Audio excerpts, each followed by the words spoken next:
ልብወለድ ዛንታ ወድረዛ ደራሲ ጎይቶም ጊለ ተረኽቲ ሙሴ ግርማጽዮንን ራሄል ዕቁባይን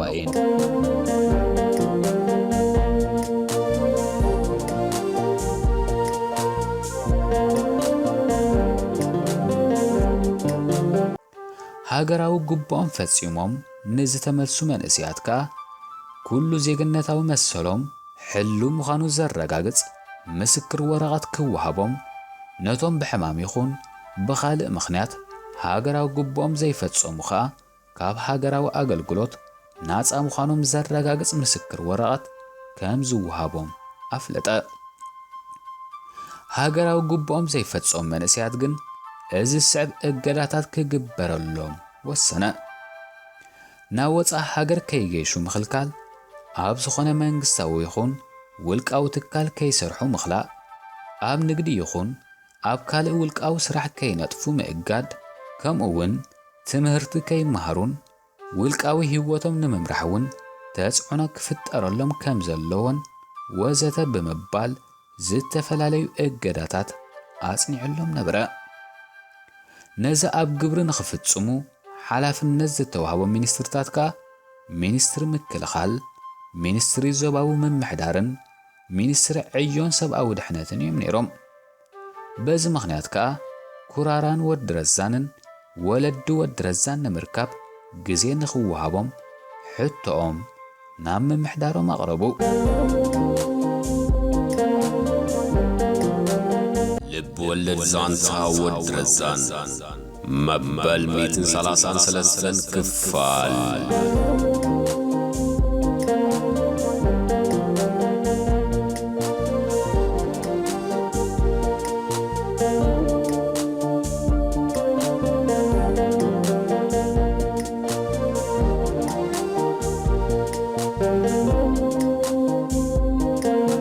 أنت ما توسحوي صباح بحد خندرر حاسي بس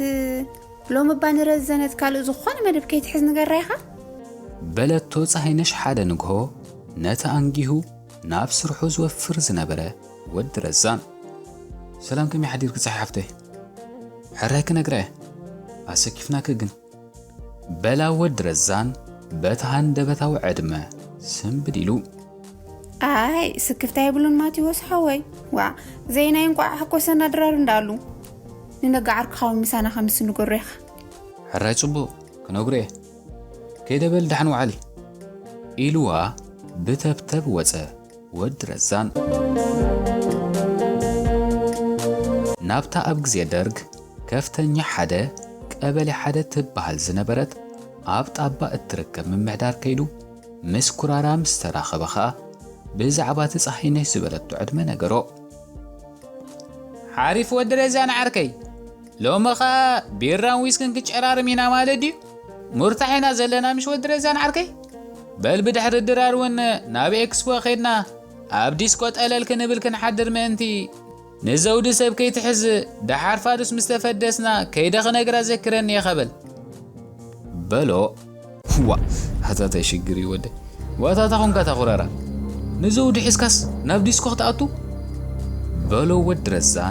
سنبديلو هو ايه ادكلوا وانت يصقم على وا انت خويني زيلو نزودوكو امنزرا مخانا كله يزفلتا يفلتا سراح عندي ودرزان عركي شويه جي فاسه كيفات النمبر ورا نزمزم يا خوص حاسبه نيره بولو كرارا الناس حقا هو سراح دا اسراحيو سراح كن فلالو كوي تقرار عركي با مزود وقت وصص دساي بلني يا اخي با تتاون كذا با تاتاي مالت كاي سراح فلاله مسا منزراني رخي بلغت فرع دقه اتا مفرح دا من كفرح يا اخي قنا لك امش زريئك سب سدساي بلوني كلا قطيمه كالو ودرزان عركي برزنتي خاتسكيف كامش بلدحان نزود نقدفا نابي اكسبو مسكنا ابو حانت بوزح حساب زي فلتا سترتي سنه بمبال حانت خابتن ابت اوان ኣዝየን ገኒነን ዝነበራ ኣብ ጎደናታትን ኣብ ኩሉ ኣብያተ መስተ ኣስመራን ብብዝሒ ዝረኣያ ዝነበራ ብስትሪት ዝፍለጣ ፀሓይ ዕራብ ተኳሓሒለን እነወፈራ ደቂ ተባዕትዮ ከናድያ ዘምስያ ዝነበራ ደቂ ኣንስትዮ ሓንቲ ሒዙ ከምስ ምዃኑ ሓበሮ። ዘይነገርኩኻ ኸባ ወዲ ረዛን ዓርከይ ትማልዳ ኣብ ሲነማ ምሲና ምስ ተፈላለና ብዘምዘም ኣቢለ እንዲ ሓሊፈ በሎ ኩራራ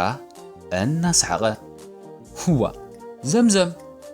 ዘምዘም መሓዘው ጓልባፅዕ ዋታ ሓደ መዓልቲ ብስራኽ ዘሸነትካ ኣታታ ሽግሪ ወዲ በሎ ወዲ ረዛን እውን እናሰሓቐ ኦንሳ ትማሊ ግን ከም ናይ ሽዒ ኮንኩን ፍራ ምሸየፍኩ ድወቸንቶይ ቤንቲ ሒዘ ወዲ ረዛን ዓርከይ ቀስ ኢለ ቤላ ጌረ ተኸይፈላ በሎ ኩራራ ኢዱ ዓሚኹ ብኸመይ ዳ ቀሲልካ ተኸይፍካላ ክገርመካ ሓቂፋ ሽወያ ምስ ደራረዝትኒ ኣብ ወትራእትየ ነይረ ሽዑብ ለካ ነታ በቐዳማይ ምስ ዘውዲ ክሓድር ከለኹ ዝዘከርኩዋ ዲፎ ማለት ክፍእቲ ጓል ገዛውትና እናዘከርኩ ሽወያ ስምዒተይ ስለ ዝገታእኹ ከይደረብኩ ኣብ ኩዳ ጥራይ ነዊሕ ሓኪመ ማለት እዩ ድሓር ነታ ኣብዛ ደቂቕ እዚኣ ኣብ ሴክስ ስምዒትኩም ክንህረኩም ከሎ ቦታ ህላዊ ብምቕያር ከተህድዎ ፈቱኑ ዝበለና ዘኪረ ፖዚሽን ክቕይር ከለኹስ ኣብ ገለ ፉራኣ ነዝነዝ ክብል ምሸየፍኩስ ጠዋል ዓሚረ ብለካ እዚ ገንጋን ኣግዲዕኒ በሎ ኩራራ ብመመልከቲቶ ኣጻብዕቱ ናብ ምትፋዩ ማለት መትልኡ እናኣመልከተ እዚ ራእሳን ፈጣጥ እንድዩ ሓዲ ፉራ ተሪኡ ዘይኽእሎ ክገርመካ ናይ ኣምላኽ ነገር ግን ተሓስብ ግዲ ነይራ ኮይናስ ከም ዝለጋዕኹ ይገጠመትንን ስቕ ስለ ዝበለትካ በቃ ብኡ ገይረ ቐፂለ ማለት እዩ ኣብዚኣ ግን ገንጋነ ይሐጊስን እዩ ሓንሳብ ምስ ተወከሰ ቐልጢፉ ርእሱ የድነነን በቃ ኣብ ካልኣይ ዳ ግደፎ ተበጥሪመ የኽየፍ ጀሚረ ዘምዘም ግን ምስ ነውሓ ዋታ ኣብይኳ ድዩ ዶንጊኻ ንንበር ኢላት እንብለካ ሓቂ ዘረባ ኣነ እውን ላዕልን ታሕትን ክብል ደዊኸ ስለ ዝነበርኩ ኦ ኣቢኑ ያኸ ወላ ካልእ መዓልቲ ዶ ክምለስ እሞ ምስ በልኩዋ ጠዋሊ ታለየለይ በል ውረድ ኪዲላ ከየደፍዕ ሰዲዳት እንብለካ ህዋ ግደፎ ትማሊ ዝተኸየፍክዎ ክነግረካ ይክእልነ ወዲ ረዛን ዓርከይ ትማሊ ድወጀኮ እኮ የተቐጢበ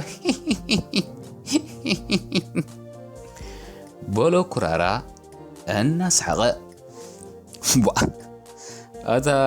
ኣታ ኩራራ ክንደይ ትጭክን ኢኻ ያኸ ክልተ ግዜ ክትክየፍ ዕድል ሂባትካስ ከይከፈልካ ወፂኻ ያኸ በሎ ወዲ ረዛን ርእሱ ሒዙ ህዋ እንደዘይ ገጢማት እንዳ ናታ ጉድለት እንዲታ ወዲ ረዛን ዓርከይ እንታይ ኣምሲለ ዳ ክድፍዓ ግደፎ ናታ ወዲ ረዛን ዓርከይ ናይ ጽባሕ ጥራይ ግበር እንተ ብዚ ከተማ እንተ ብኤክስፖሲ ጽባሕ ናይ ምሸት ሓሪፍ ሕሩማ ክምስጋ ኣለኒ በሎ ኩራራ ፍሽኽሽኽ እናበለ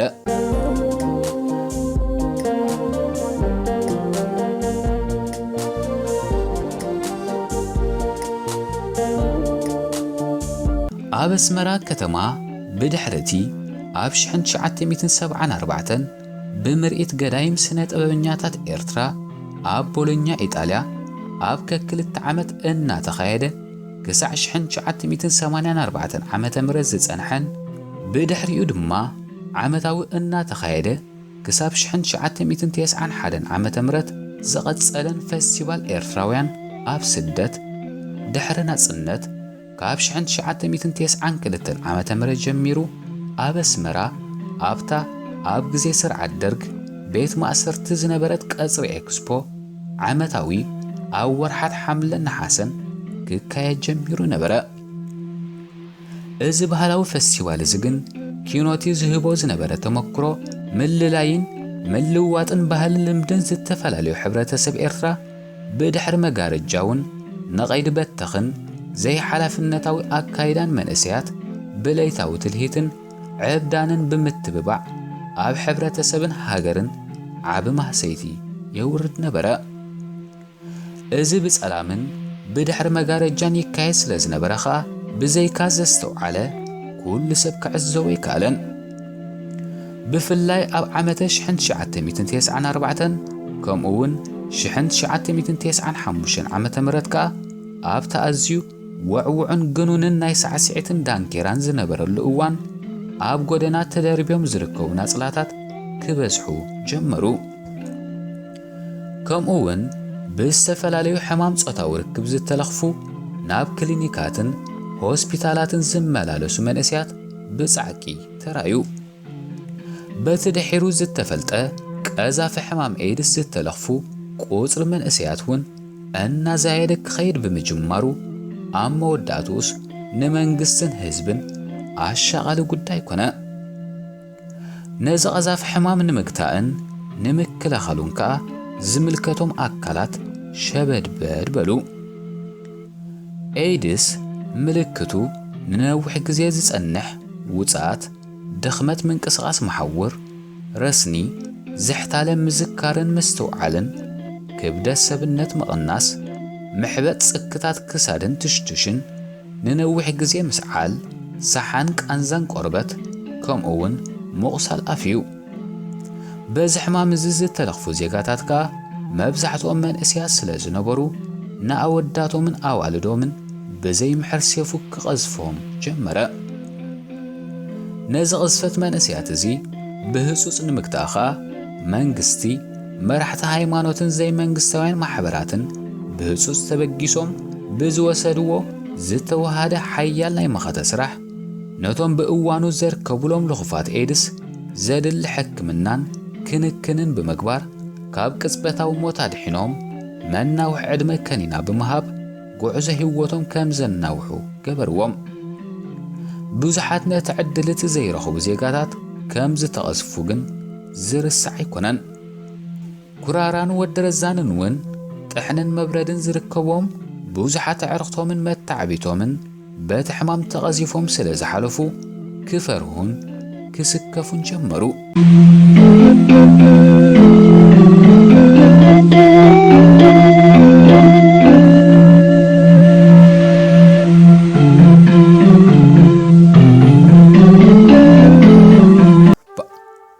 خرار عركي لو مو قدام لو مسلز وسد ناس نخيدونا من داموتات نبعل ابزاد غزيان قابزو بلو ودرزان نو خرارا ساعات حموش ناي مشت كاب سرح تفديسهم انا وصو اتا ودرزان عركي اذن دمو زيسي نزامولو موائلا بزي حقازيت نبينا شوعات سدرا زعبيت ولاديتي حجز قرب تحجزا سرحتنيا قصر الله باقدفاي تتأمتن بلو سورو غرار عركي حق خاوه ابزح على فقزيون كوميل كان نيركا يخاكو رسعيون دي عندن فعتو قلعنا دي خابلك تحجزن قصر الله دحن بالحجين عنا يطري إذا دوم مزا أخلانين بلو ودرزان قلت فيلو بدحرزي تتحاحزهم نابن داميس واقع عرواقصهم أن تقعزو آب كباب الشغم مسبتسحو بهاندبت مس فيروز قوف نقوف ترخبو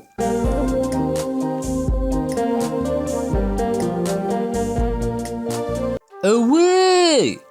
آت فيروز وات تراخونكي بلا كرارة بسم بدا سلام نقا ماتيوس كمي بلتون فيروز هاد إلى كبابعة أن تأمتت هو وات ترى خمسا وهاب انت شفافينكي وات ترخبو بلا كرارة كي تفلت عاويلو نابتي كاب سئرتا مالت سأقر رأسا كساب كرو خرأة زبت سحس نبرت سأليم تخديناتو زنبرت جلبع أن تأمتا كرارة عاويلو سلست زربخا بزربو تسكيفا نيمانت ساقاما قولح ملح بلد فيروز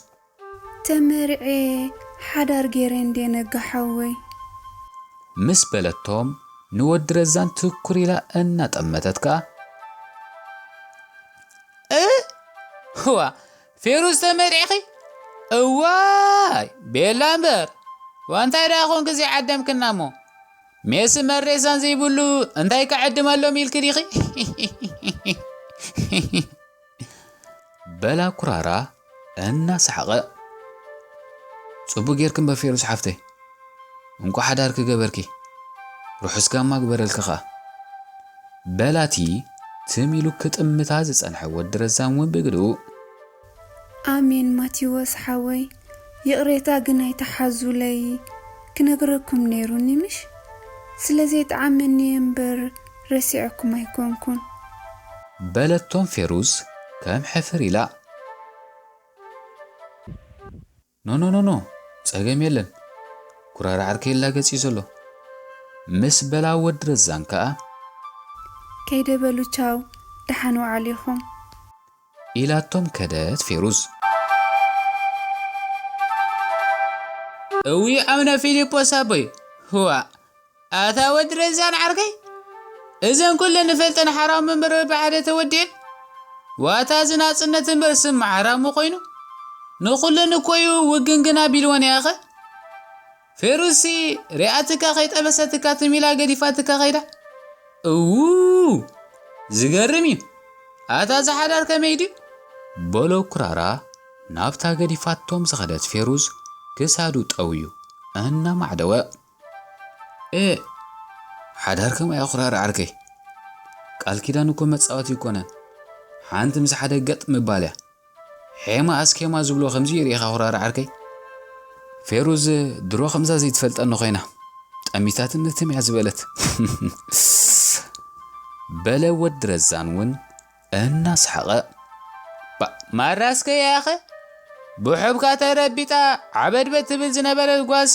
ከምዛ ዘይትፈልጠካ ብሓንሳብ 180 ዲግሪ ዜራ ወረጃ በዓልቲ ሓዳር ኮይና ኣይገርመካ በሎ ኩራራ እንደገና ናብታ አርሒቓ ዝኸደት ፌሩዝ እናማዕደወ ኣታን ዓነበል ውሰደና ያኽ ብምባል ወዲ ረዛን ብኽዳኑ ስሕብ ምሰበሎኻ ኢሉ በአግርሞት ርእሱን የማነ ጸጋም እናነቕነቐ ተበገሰ ኩራራን ወዲ ረዛንን ካብ ፌሩዝ ተፈልዮም ብድሕሪ ሓፂር ጉዕዞ ናብ እንዳ ምውታት ምስ ኣተዉ ኸኣ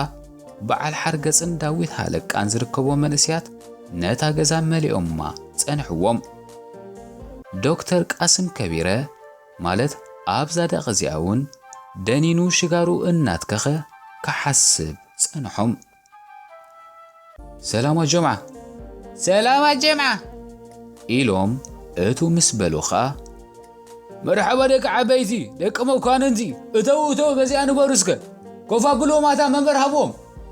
ብምባል ሓርገጽን ሃለቃን እናስሓቑ ተቐበልዎም ኣብዛ ደቕ እዚኣ እውን ብጎባ ዓይኑ ምስ ጠመቶም ክሳዱ ኣቕኒዑ ፍሽኽ በሎም መርሓባ ዶክተር ከመይ ቀኒኻ በሎ ወዲ ረዛን ቅድሚ ኾፍ ምባሉ ጽቡቕ ኣለኹ ዝሓወይ ቀስተ ደበናኸ ከመይ ኣላ በሎ ኣብዛ ደቕ እዚኣ ጽቡቕ ኣላ ሰላም ትብለካ ተፈላሊና ነርና ሕጂ ግን ሳላ ጸሎትኩም ዳግም ተራኺብና ጽቡቕ ኣለና ዶክተር ብምባል ወዲ ረዛን ብርለሜስ ምስ ኣዘዘሉ ኣብዛ ደቕ እዚኣ ከመስግን ብቕጽበት ብድድ በለ ሞት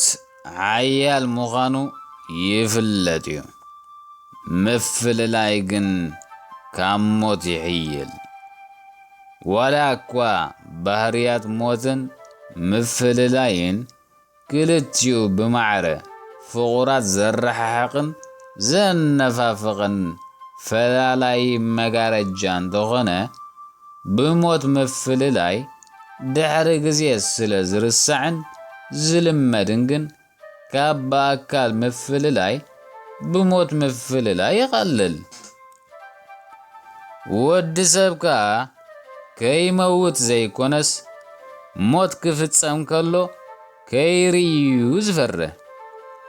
ብምባል ንኹላቶም ብዓይንቱ ኾለሎም ናሽቱ ሕዋተይን ደቀይን ቅድሚ ሕጂ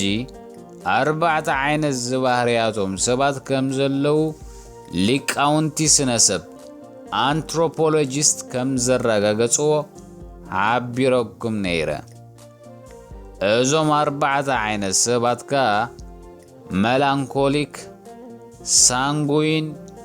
ኮለሪክን ፍላግማቲክን ይበሃሉ።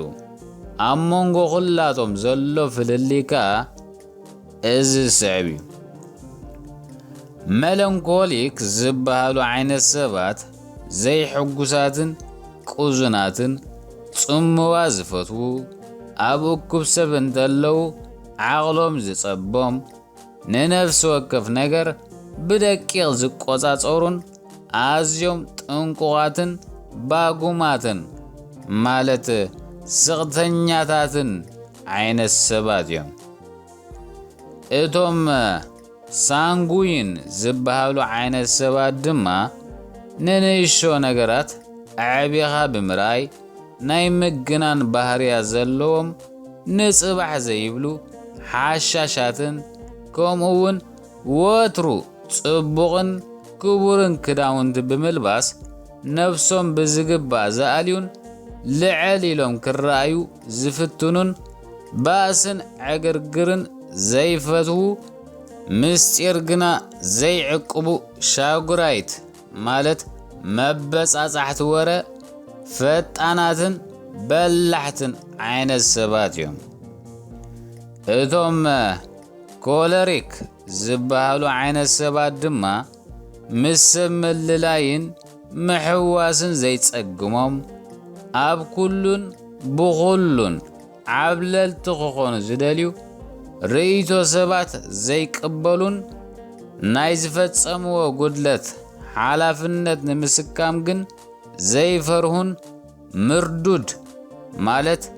ድፍረትን ትብዓትን ዘለዎም ዓይነት ሰባት እዮም። ፍለግማቲክ ዝበሃሉ ዓይነት ሰባት ከዓ ህዱኣትን ዝሑላትን ኣብ ርእሲ ምዃኖም ኩሉ ዝገብርዎ ነገራት ድማ ብልዑል ጥንቃቐ እዮም ዝሰርሕዎ። በዚ ምኽንያት ከዓ ኣብ ኩሉ ኣነ ቁናዕ ኣለኹ፣ ናተይ ሓሳባት ይቕቡል ወዘተ ዝብል ባህርን ብሰብ ክብለጹ ዘይደልዩ ቀናት ምሁኻትን ማለት ኮረይትን ተቐየምትን ዓይነት ሰባት እዮም። ጥቕልል ብዝበለ ግን እንታይነት ሰብ ዝግለጽ ብስነ ምግባሩ፣ በአቃውሙኡ፣ በአተሓሳስቡኡ፣ ብጠባዩን ብልቦናውን እዩ። ስለዚ ካብዞም ኣቐዲምና ዝጠቐስናዮም ዓይነት ሰባት ከጋጥሙኹም ከለዉ ምስቲ ንስኻትኩም ክትኮንዎ እትደልዩ ዓይነትን ባህርን እንተዘይተሳንዩ እቲ ፍልልይ ባህርያዊ ተፈጥሮ ምዃኑ ተገንዚብኩም ብሓሳባትን ብባህርን ካባኻትኩም ስለ ዝተፈልዩ ክትጻብእዎምን ክትቅየሙሎምን ከም ዘይግባእ ኣስተውዕሉ። ኣብዛ ደቂቕ እዚኣ ዶክተር ቃስም ዘረባ ኣብዚሑ ኢልኩም ተሓሚኑ ኣለኹም። ኣብዛ ደቂቕ እዚኣ ነፍሲ ወከፍኩም ባህርኹምን ጠባያትኩምን ከምኡውን ባህርን ጠባይን ናይ ትፈልጥዎም ሰባት ትፍትሹ ኣለኹም። ኣብዛ ደቂቕ እዚኣ ሓያል ዝናብ ይዘንብ ኣሎ ብምባል ኮፍ ምስ በለ ገለ ሰባት ነቲ ኣብዛ ደቂቕ እዚኣ ዝበሎ ንምርግጋጽ ብቐጥታ ናብ ደገ ወጹ እሞ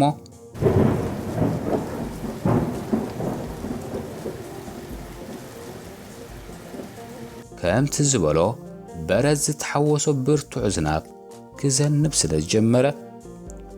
ዋ ኣታ ኸመይ ገይሩ ፈሊጡ ኣብ ደገ ዝናብ ዘንብ ከም ዘሎ እውእ ካብቶም ኣብ ኩልና ዘለዉ 5 ህዋሳት ዝያዳና 6 ህዋስ ኣለዉ ድዩ ብዛ ደቂቕ እዚኣ እምቧዕ ብምባል ብጉያ ናብ ገዛ ኣእዩ ማለት ተመልሱ።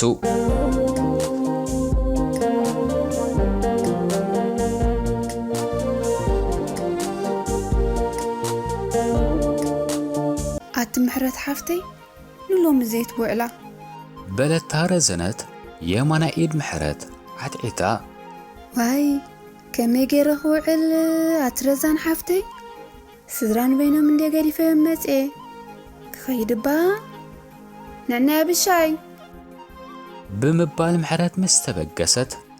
ምን አለበት አንድ ቀን ብት ብምባል ረዘነት ዘረባ ከይወደት ወይ ኣትረዘነት ሓፍተይ እዞም ኣምሓሩዳ ሕይ ኸበየን ገይሮም መጽዮምና ዋይ ነቤልዮም በያኺ ድምፆም ኣይተስምዕና ዝሓለፈ ኣኽለና ጓሌ በለታ ምሕረት ስምብዲላ እዋ እንታይ ሞ ፈሊጥና እንህለክ በቃ ይኣክል ክንብል ኣፍና ደም ወፅዩ ኣምሓርኛ ኸይሓወሰት ክዛረብ ኣይትኽእልን ያ ጉድ ረኺብና ከመይ ገይሮም እዮም ኣብ ልባ እትዮምላ ክርዳእኒ ክእልን እዩ ምስ በላ ወይዘሮ ኣስመረት እንዴ ማሚ ምን ማለትሽ ነው በለተን ረዘነት ቅልጥፍ ኢላ ጓል ሰረት ክንዶ ራእየ በሊ ወሓት ዮን ተበልኩ ኣስትጎስሞ ዝብሉ ወለድና ኩኹም ዝምስረኸብ እዮም ግረፍ እንተበልና ሶስቲኻ ትሉ በል ራእያ አንተ ዓመት ክልተ ዓመት ኣብ ኣዲስ ኣበባ እንተ ትጸንሕ ነራሲ ብቋንቋ ናይ ምተረዳዳና ማለት እኮ እዩ ወይ ለከ ጓል ኣረጋይ ጉድ ረኺበ በላ ወይዘሮ ኣስመረት ገጸን እስራ ቢለን ዋይ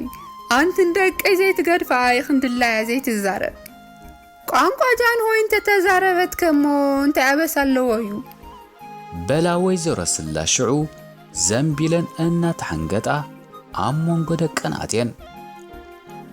አንተ ዓባዬ ማዓሬ ንስኹ እኮ ናይ ብሓቂ ዝማሪኖ ኺ ማማ ብሃገረሰብ ንስኻ ኣብ ከተማ ክትቅመጣ ነይሩክን በልስ ከም ሓርኛ ብምዝራበይሲ እንታይ ጸገም ኣለዎ እዩ ኣይ ቋንቋ እንድዩ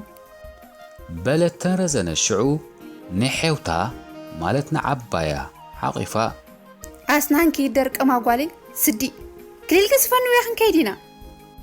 ኢለን ነዋበልኣ ወይዘሮ ኣስመረት እዋ ኣቲ ማማ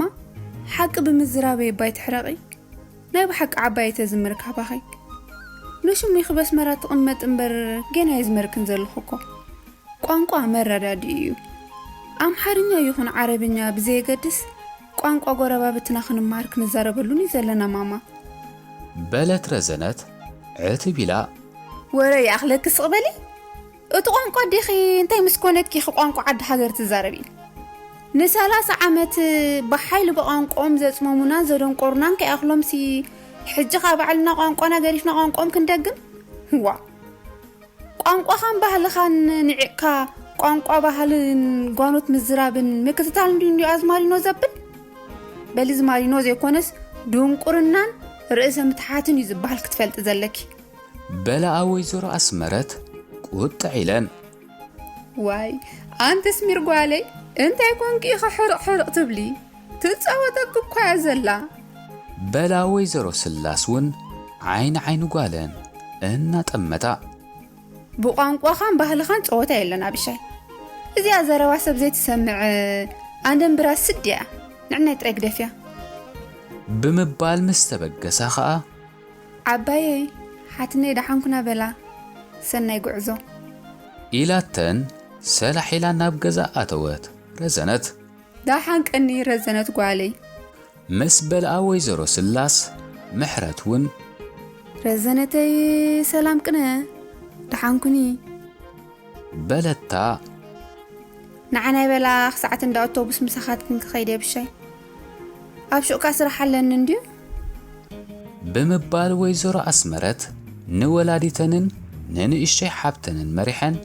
ካብ ቤተን ወፃ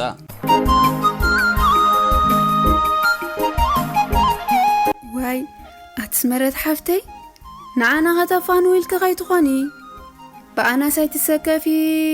ኣነ እንዳ ኣውቶቡስ ጽቡቕ ገይረ ይፈልጦ መራሕ መንገዲ የለናን እዩ ኮፍ በሊ ገዛኺ በለተ ምሕረት ቅልጥፍ ኢላ ደሃይ ወዳ ንምግባር ወይዘሮ ኣስመረት ምስኣተን ተጓዒዘን ከዕንቅፋ ስለ ዘይደልያ ኖኖ ከፋንወክን ጥራይ ለይኮንኩን እኮ ዝኸይድ ዘለኹ ኣብቲ እንዳሰፋያ ዘእትኽዎ ክዳን ኣብ ሹቕ ኣለኒ እንድዩ ንዑ ኸምፅአ ተበጊሰ ኢለን ምስ ተበገሳ ግን ምሕረት ኣረጋይ ተስፋ ቆሪፃ ገጽ ወዳ ኸይረኣየት نعدا نختملس وسنت